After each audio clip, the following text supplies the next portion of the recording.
The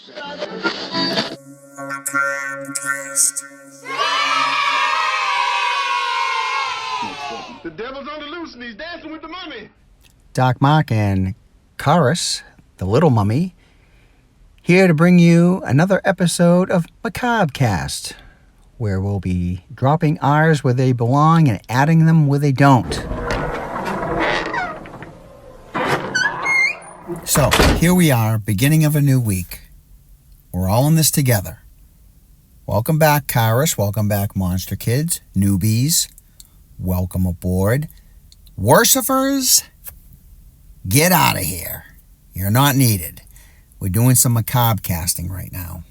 Oh yes, worshippers. If I remember right, you told me you learned that word in Aruba, that it's an Arubian word, and it means jerk, right? Worshipper? Correctamundo. Yes, Chorus. It means jerk in Arubian. Say, Doc, do you know what happens to a mortician when he dies? No, Chorus. Do tell. What happens to a mortician when he dies? A mortician, when he dies, has to go to work one more time. And on that note, it's time for horror news. Life's river shall rise. She said. The Mousetrap, the Mickey Mouse horror movie, is releasing in August. This is kind of following along the lines of like those, Winnie the Pooh, Blood and Honey, and that I know a lot of people have said are actually good, but another one of those movies I just can't bring myself to watch. And Longlegs is the highest grossing indie film of the last 10 years.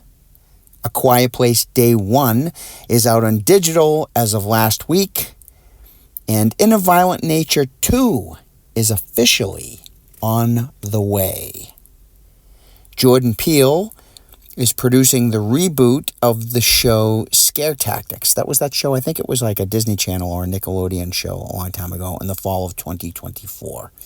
And this may be a little more adult-orientated, but I'm not 100% sure. And Stranger Things star Eduardo Franco. He was, the like 'em, love 'em, or hate 'em pizza buddy, the pizza guy there. Argyle, I think was his name, I'm not sure. Will not be returning to Stranger Things 5 because according to him, he never got the phone call to return. So I don't really fully know what that's all about. A lot of people love him. A lot of people hate him. The character, I mean, anyway. And Before is going to be a limited series starring Billy Crystal. Where has he been? I love Billy Crystal, but haven't really seen him in much lately. He stars as Eli. He's a child psychologist who, after losing his wife, encounters a troubled young boy named Noah who has a haunting connection to Eli's wife. That sounds very good, huh? I'll have to find out where that's going to be streaming. And Neve Campbell, who will be the star of Scream 7, says the story will focus on Sidney Prescott's story. Haven't we done that for like 5 movies already? What story is left? And that's horror news. She said.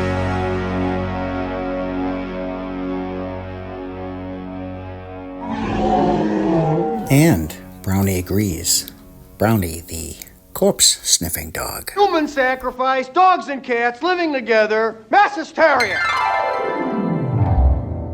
Deep Death Dive. Long before Randy and Scream. If they'd watch Prom Night, they'd save time. There's a formula to it. A very simple formula. Everybody's a suspect. There was teenage Doc Mark in high school in the 1980s. I was pretty much the same guy. Prom Night is a trope within a trope.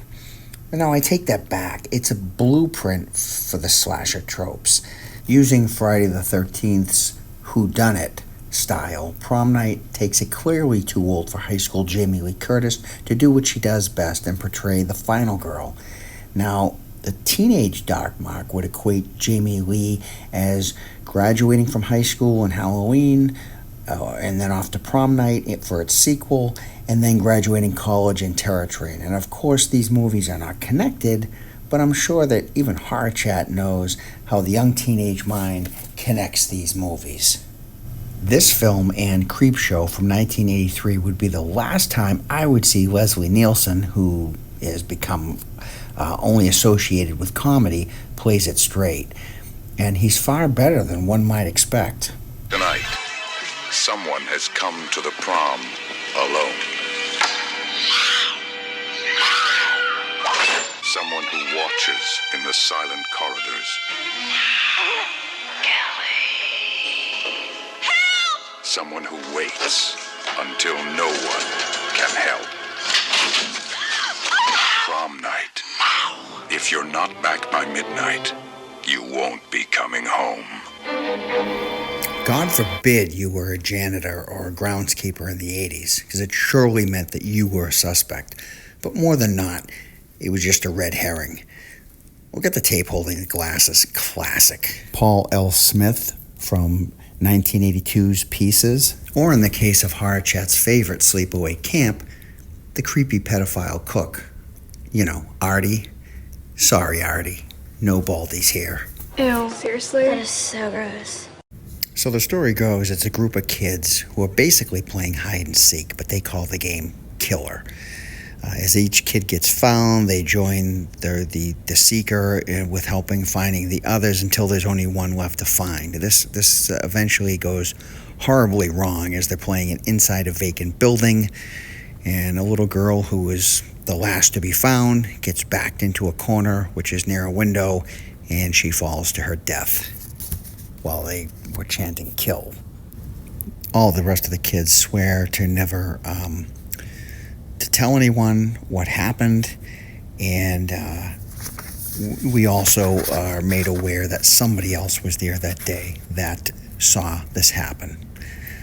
The film jumps 6 years ahead to what in this film's timeline would be 1980, where disco is already a thing of the past, but in this film, I don't know, it's all the rage. I guess the girl's death was attributed to a local pedophile who they then hunted down and chased in a car that night, and there was an accident, and this pedophile has been in some kind of an asylum ever since. And of course, you know, now we learn he's escaped. And they, for some reason, assume he's going to come back to this area. Unfortunately, I can tell you there is more high school drama in this than there is murder. But the movie is loads of fun nonetheless. As the supposed killer goes stalking these kids who, you know, were part of the original game that killed the child. He has a list of everyone's name, and he's making phone calls and hissing at them and warning them of their impending doom.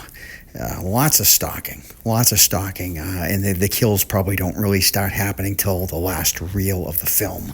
So, is it the creepy groundskeeper?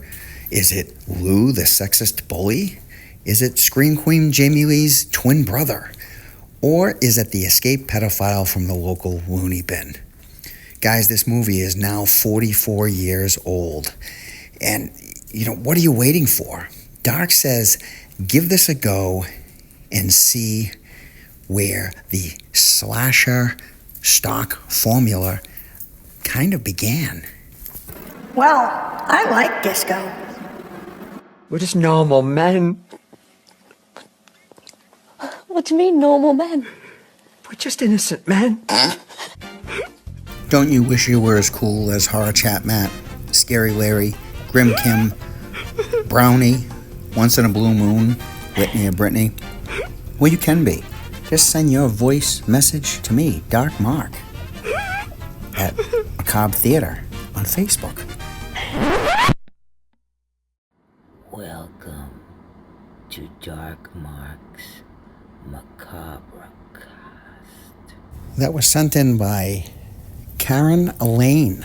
Karis. You remember Karen. She bought that SS Monty on Friday the 13th and named it Jason. Yeah, that chick scares me. There's nothing scary, Karis. It's just makeup and effects. I met Karen, actually she came out to see a Blizzard of Oz show, and I met her in person. Thanks for sending that out, Karen. It's appreciated. Is this something you can share with the rest of us, Amazing Larry? Greetings, Dark Mark and Karis the Little Mummy. Scary Larry here, chiming in with this week's new review. I sat through Longlegs. Now, I can't say I'm the biggest Nicolas Cage fan. I like him enough, but I've never really been like, oh, Cage is in a new film, I must go see him, like other big film stars. However, I've seen plenty of his films where he can play characters ranging from mild-mannered to completely psychotic with absolute perfection. But candidly, this has to be the most psychotic character I've ever watched him portray to date. And that's saying a bunch. I thought this was a 70s-themed film, but it's actually set in the 1990s during Clinton's presidency, which flashbacks to the 70s. Now you have Cage playing the titular character, Longlegs, who seems to be killing families without physically doing the killing. Now, this gave me some vibes of the Zodiac Killer, as well as nods to Silence of the Lambs, with a bit of the Warrens from the Conjuring movies thrown in for good measure. His nemesis in the film? A young FBI agent named Lee Harker, rather inexperienced yet tenacious, with what could be clairvoyant powers. She's given the files and the coded letters with a bunch of symbols from Longlegs, trying to find the connection between all the families. Families who, it would seem, were victims of murder-suicides, if not for the coded letters left at the scene from Longlegs himself. As she struggles to learn the true identity of Longlegs, she tries to connect with her seemingly off-her-rocker mother, played by Alicia Witt. It's in the third act where she realizes she's crossed paths with Longlegs before and starts to piece the connections to her mother and the killer. The movie asks an ultimate question. Would you make a deal with the devil, Satan himself, to protect your only child? I give this a 3 out of 5 for the intensity, but it lost a point for predictability and an obvious error in continuity at the finale that just irritated me beyond belief. Good film, but definitely not one to rush out to watch at the theater. Let it come to your favorite streaming service or video on demand. Alright, that's my review.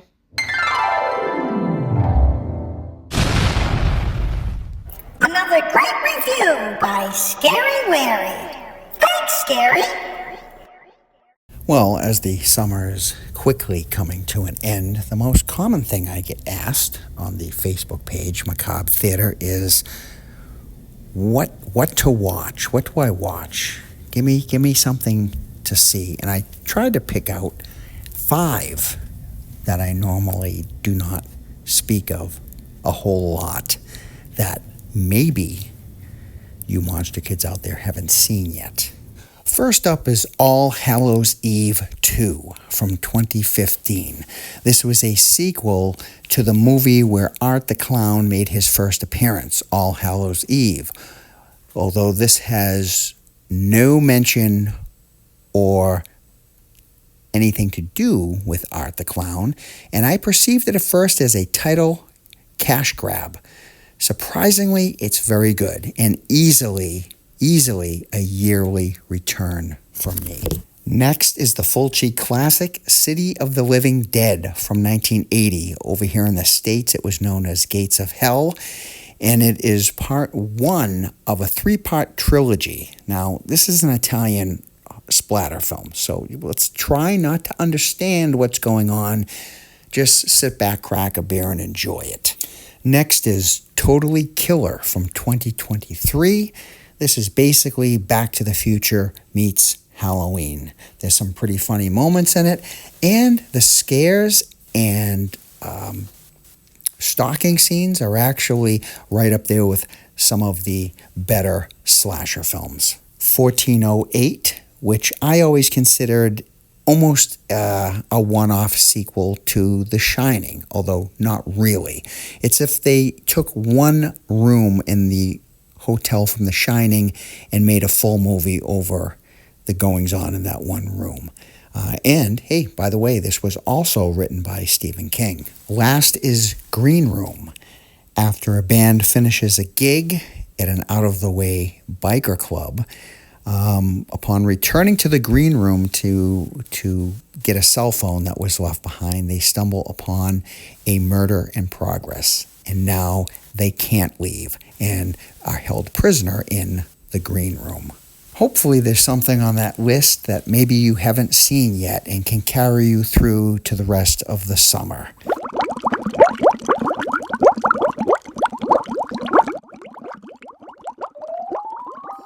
Secret Confessions.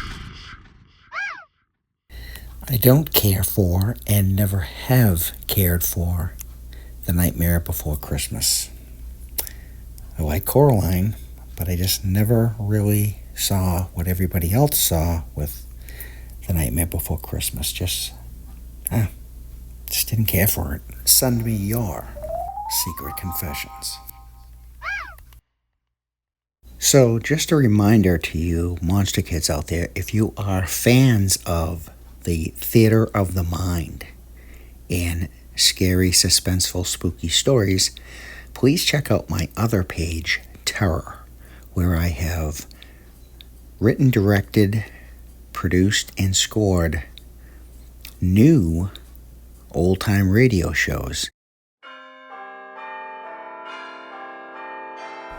Until next time, stay on the road, keep clear of the moors, and beware the moon. But most of all, be good to yourself.